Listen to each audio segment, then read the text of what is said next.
Hello guys, how you doing? Good afternoon. So today I'll be doing a story. I'm calling it the prison system in Kenya and the myth of rehabilitation. And I'm doing this story because there's some time back that I was supposed to do this story, but I focused on a Narok story. The Narok girls who are who will undergo involuntary FGM and pregnancy tests. So I did that one, and I thought that today I might go back to this one because it's still very important. Yes. So the prison system in Kenya and the myth of rehabilitation, right? I'm saying this because we have a system that's not working, and I'll show that it's not working. And unless we decide to change it, then things will keep going wrong, right? And there are so many people within the system that we can't afford for so many people to lack what they need. So we need to provide what they deserve. So anyway, I'll be doing there's a research by a person. He's from Strathmore University, and he did a paper, and that's Mutemi Peter Mutui, and he did a paper. It's an undergraduate paper, but it's the one that I could find at this time, and it has good information, although not as good as I'd want it to be, but it's still useful. So this is what he says: rehabilitation is difficult to achieve what Kenyan prison service is faced it's supposed to achieve because it's faced with numerous problems. And here are some of those, like what the Kenya prisons they're supposed to do. They're supposed to contain like prisoners in safe custody. They're supposed to rehabilitate them. They're supposed to reform them, and then they're supposed to facilitate administration. Like they're supposed to take them to court, right? They're supposed to control and train youthful offenders in Boston and YCTC institutions. So they're supposed to receive some kind of training. They're supposed to recruit and train prison manpower, right? And train train their prisoners, right? And so that they get manpower for their institutions. So that's what they're supposed to do. The focus is on rehabilitation, not the others. And I agree with the Mutemi, right? That rehabilitation is difficult to achieve when the Kenyan prison service is faced with numerous challenges. And these are those some of those challenges. Severe inmate overcrowding, like shortages of food and clean water, diseases, and unskilled prisons personnel. So that those are the four main challenges that Mutemi discovered. I think that he missed a point, right? When it came to violence against prisoners, I think that's also a point because they suffer from it, and yeah, we need to take care of that and mistreatment. And then again, another challenge would be like they use the criminal activity and going criminal activity within the prison system.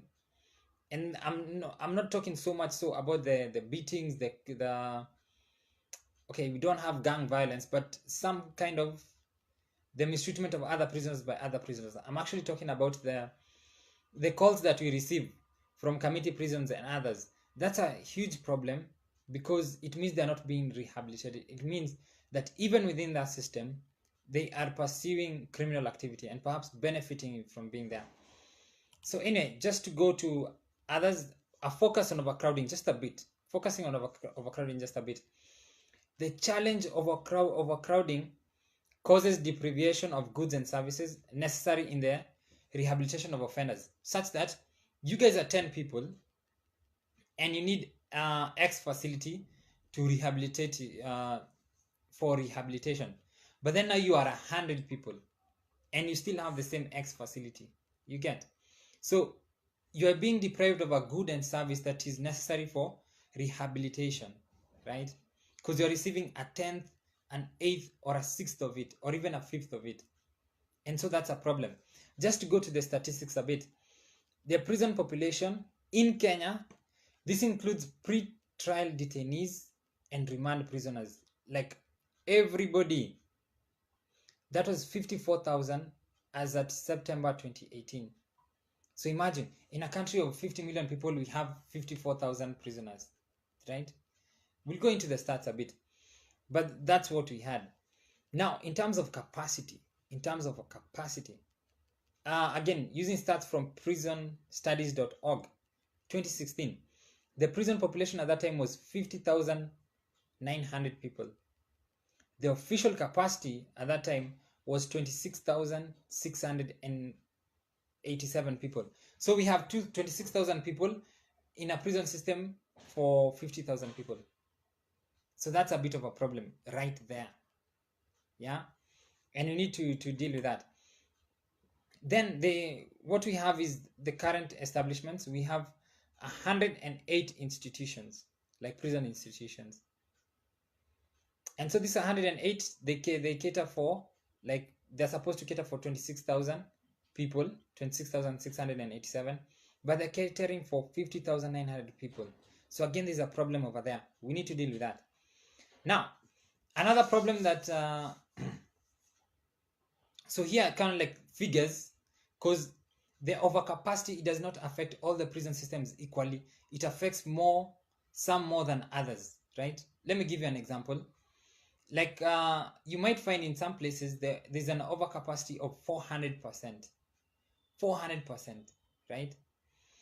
Now, it's if it's supposed to hold 100 people, it's holding 400 people. So that's tough. And I think Obado discovered that it's tough. Now, like in Meru, there's a prison, right? That was a remand facility in Meru that was supposed to hold 200 people. 200 people. Guess how many people it was holding? 802 people. That's a lot of people, right? That's a tremendous, it's overcapacity, as in on a very, very serious level. Again, that 400% capacity or overcapacity. So that's a bit of a problem, and we'll show why it's a bit of a problem. Like, it will be scaring as we go on. Now, here's a funny thing, right? We say that there are 108 prison institutions, and you wonder where we put our money, right? Because we have Nairobi Remand and Allocation Prison, right? That thing was built in 1991, completed in 1911. Sorry, not 1991, 1911. And we still have it today. As in, how good was the building that we still have it today, still standing as it was from 1911? Where are we putting our money? In laptop projects, right? But not in these facilities, prison facilities, because we don't care about those people. They're the rejects of our society. And then Shimolatewa, look at Shimolatewa. Shimolatewa was completed in 1953. When the Mau Mau were fighting, that's when Shimolatewa was completed. And we still have it today. This is according to the Daily Nation. Are we serious about the prison system?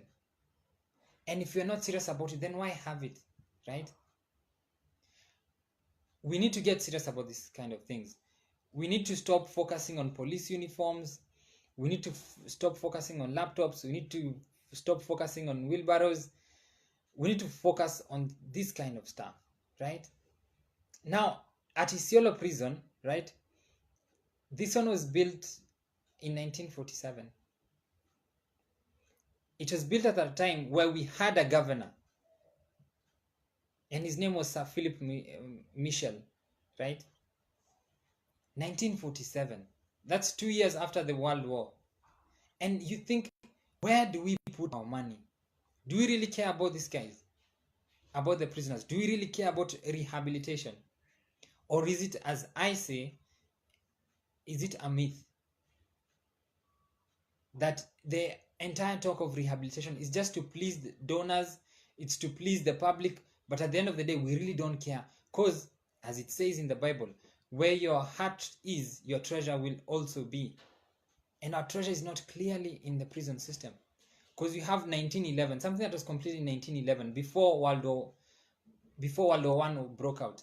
Something was completed 2 years after World War II broke out. Something was completed in 1953 when the Mau Mau were fighting. We have a problem, and we need more prisons. We can't have prisons holding 50,000 people and more when they have a capacity of 26,000. We can't have that, right? In my opinion, we need to double these institutions. So if you have 108, we need to have 216, right? Remember, when you have overcrowding, right, it limits the facilities that prisoners can use for rehabilitation, right? So we need to increase those facilities, and then we help them, right? So let me just go into just to divert a bit. I believe that we need prisons also for development, right?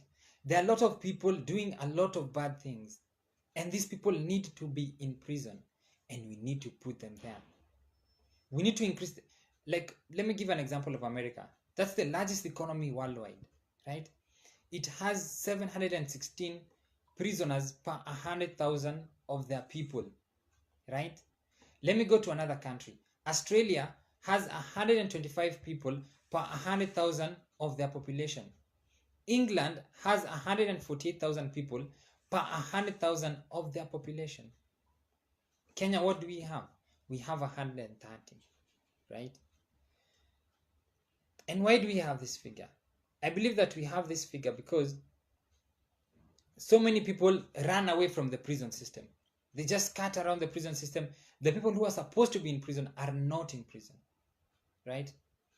Or many of the people who are supposed to be in prison, they are not in prison. We just put chicken thieves over there, people who are inconsequential to the political, to the economic landscape of the country. Those are the kinds of people we put there. But if you are really serious, right, about the prison system, if you are really serious about actually putting people who do crimes there, instead of just putting poor people there, then we would see the prison population increase substantially, right? And that's one of the other reasons that we need to increase the capacity of our prisons. If you are really serious about changing Kenya, we'll have more prisoners before they reduce, before we rehabilitate them, and we need more prisons for that. We can't have 130 people per 100,000 population. Too many people are skirting around. They're running away from the prison system. And one of the reasons why we are not serious about the prison system and rehabilitation is because the rich folks are not there.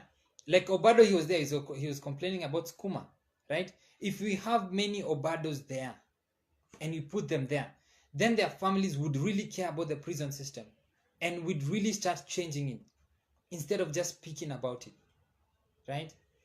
So anyway, just to go to another point, let's go to the diseases in the prison system, because that's another challenge that Muleti noted, right? Mutemi noted. And here's another thing. There's a study that was carried out some time back. I think it was ordered by Maraga or presented by Maraga. And it found out, right, that lice, bedbugs, and cockroaches were prevalent, as in seriously prevalent, in Kakamega prison, Kakamega women's prisons, Kisii prison, Langata women's, Makueni remand, Meru women, Shimolatewa, and Shimolatewa women, right? So lice, bedbugs, and cockroaches, they were there. There were many. Again, we remember that we have remand prisoners, right? And then we have the other guys who are like in prison themselves, convicted prisoners, right? Remand prisoners account for 48% of the people within our criminal system, right? So it's a bit serious. I'll show it as we go. Voi prison for remand. Again, remand, they account for 48% of the people who are in prison facilities, right? There is nobody to screen you as you go into prison. Nobody to screen you. So you have an infection. Then you just go in with your infection and you infect everybody. If there's a problem, let's say, like, okay, we know, like, it's sad, but homosexuality is there and all of those things in prison. So if somebody goes there with HIV and everything, just infect everybody. And things can be bad. Imagine if you go to prison and then you're raped, and this guy... Anyway, it's a bit tricky, right? And again, the reason we don't care about this stuff is because the rich, they don't get into prison. So they really have no need of caring about this stuff. They really have no need. Okay, let's go to, that's VOI. Nobody is there to check you for an infection, so you can just get in and get in, and then even if it's a contagious infection. So anyway, in the duration between your arrest, this is what the study found. In the duration between your arrest and the time you'll be out of prison, you're likely to have contracted tuberculosis, scabies, or diarrhea. Scabies, now it's some skin infection. Diarrhea, we know how it comes about. That's food, that's hygiene. And tuberculosis, I think it's sexually, and then also hygiene. I'm not really sure. But you see, those are the problems that are being reported at prisons, right? Like in 8 prisons, diarrhea was present at 7 of them, and scabies at 12. Okay.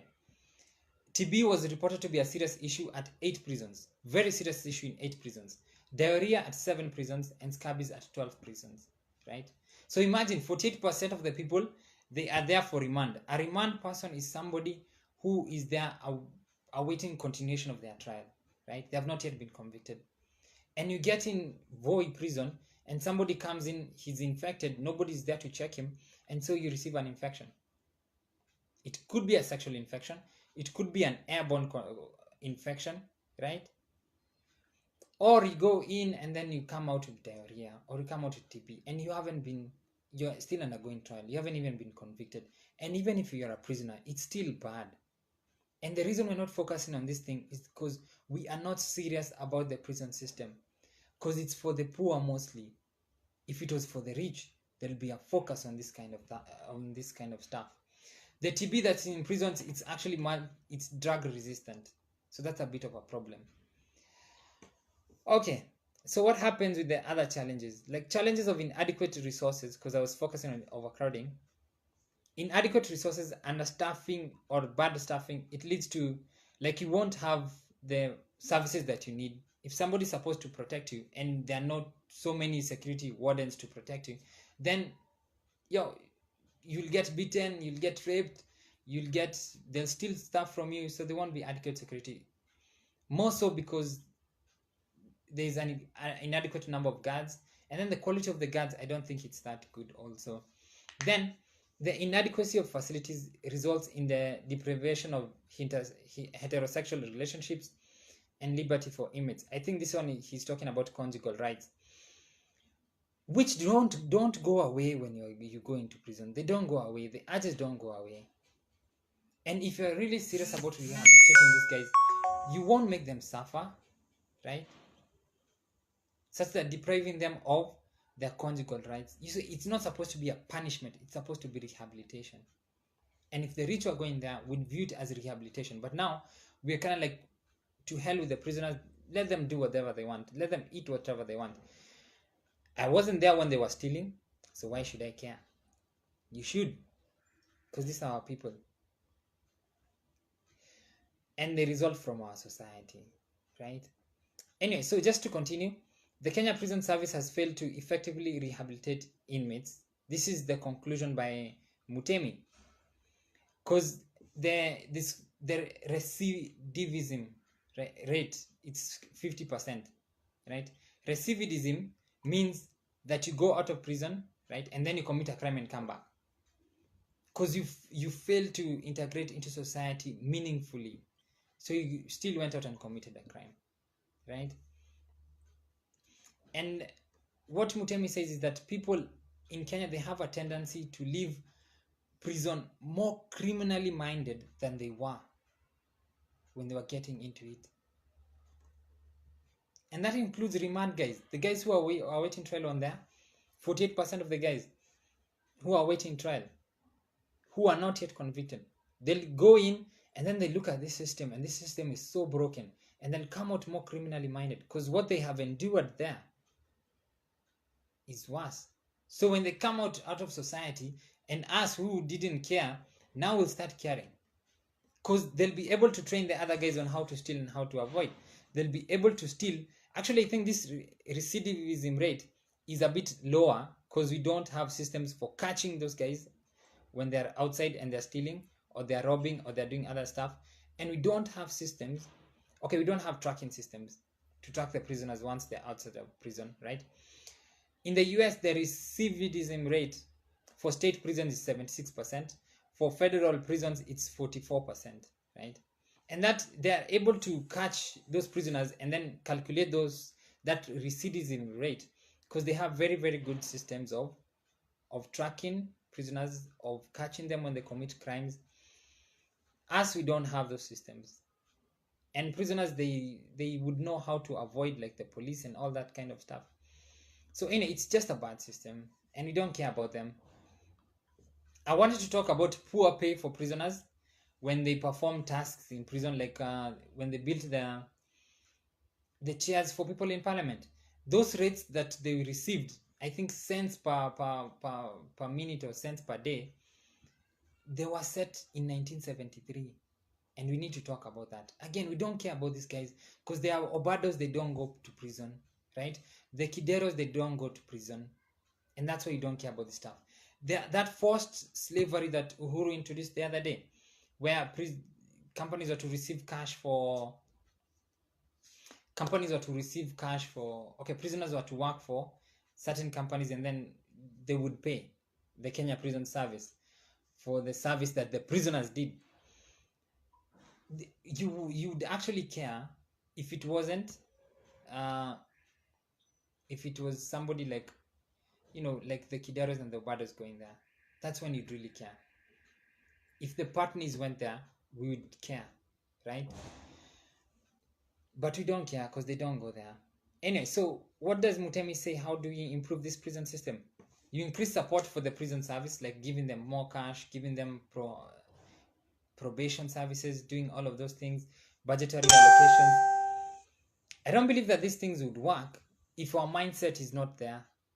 Because in Kenya, what they do, they will just overprice like tenders. They would do all of those things instead of putting this money where they're supposed to be, where it's supposed to be.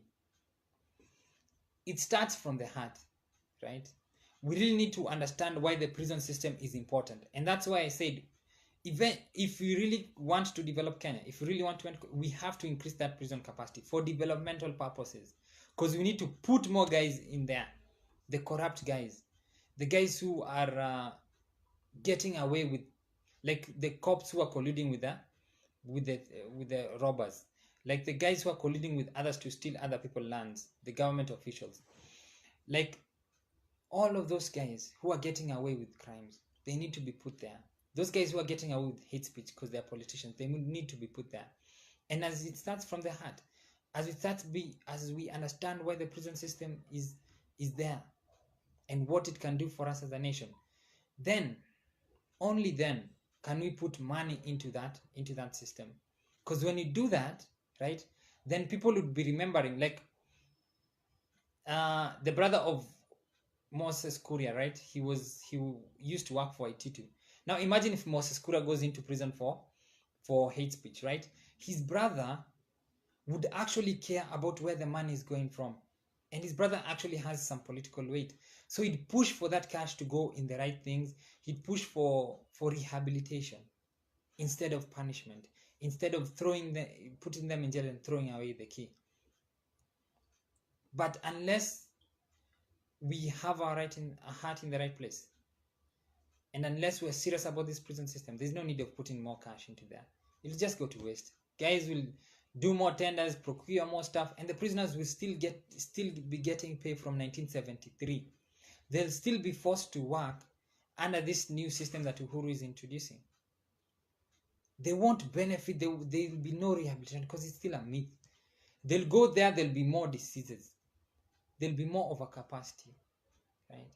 Because we don't really understand or appreciate why this system is there.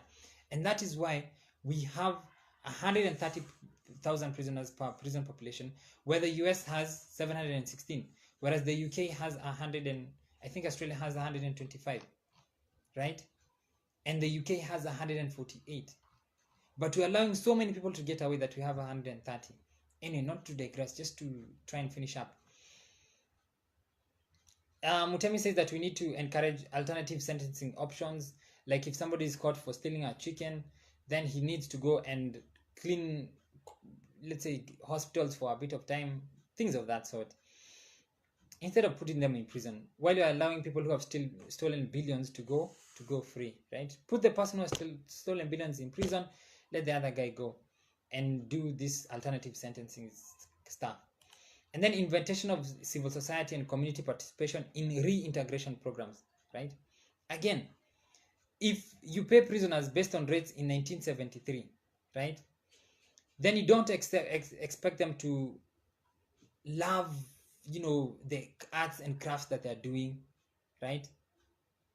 You don't expect them to love that. Actually, you'd expect them to do that as a way of finding counterfeit stuff, as a way of doing funny stuff in prison, or getting away from some kind of system, from the like the food they eat, or just finding them some space from the overcrowded place where they stay. That's one of the reasons they get into, but not to find something to do after they get out, because it's just slavery. And then when you force them to work, like the system that they're introducing, then again, there's no incentive for them to, there's no that passion for work that comes from the heart. It's just being forced and forced, right? And remember, these are guys who have viewed society from a negative perception, and now society is pushing down on them, and then eventually you're doing this. These things would only work if we start understanding why the prison system exists. Its benefit, that it can benefit the nation if we start putting the right people there, or if we stop ignoring the wrong people. So I didn't have much by the way for today. That's what I kind of had. I wanted to mention something. It's a bit interesting. We have Tanzania and China seem to hold many Kenyan prisoners, right? And Tanzania says it has the largest number of Kenyans jailed in their prisons. Tanzania. And I did a video on Tanzania some day back. We will have to deal with Tanzania sometime in the future. We have to. It has 79 prisoners, Kenyan prisoners. In total, there are 273 Kenyans jailed in foreign prisons, right? That's in 21 nations. Tanzania has 79 of them. Why? What do people go and do in Tanzania that's so bad? Like, what do they have? Do the guys push drugs through Tanzania? Why does Tanzania have so many people of our people? We have to deal with Tanzania at some point in future. Anyway, Monica Juma, these stats, they were a bit, I think they were just rosy. Because on March 8th, she said that there are 1,300 Kenyans serving jail terms in foreign prisons, right? And Kenyans, we are holding 2,000 foreign prisoners. So again, she changed tact and said it's 273 Kenyans. Again, we're just playing with this system, and we need to stop playing with it. And so that's my video for today. I'm hoping to see you tomorrow. Give me topics. I'll appreciate. 113 subscribers. Thank you so much. Again, Mayor, Junior Mayor, watching from Lamu. I appreciate it. Big up yourself. We'll talk. Bye bye.